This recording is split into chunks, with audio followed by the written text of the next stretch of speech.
In today's video, I'll show you on how you can use PGP encryption Kleopatra tutorial. Basically, the number one function for Kleopatra is decryption of messages.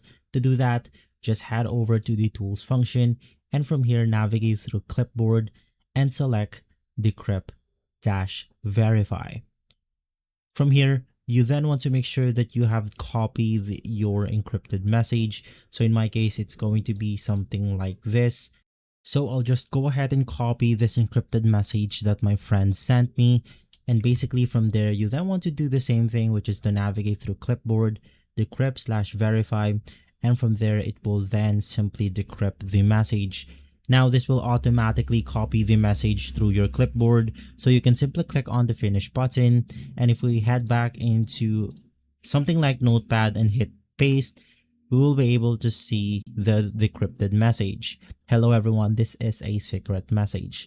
Now if you want to get your PGP key, which is really necessary if we are trying to receive encrypted messages, you just want to right click on your name.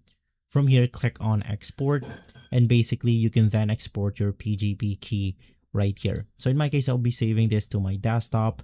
Click on save, and right after, you can now open up your file by right clicking on it, click open with, and you want to make sure to select Notepad.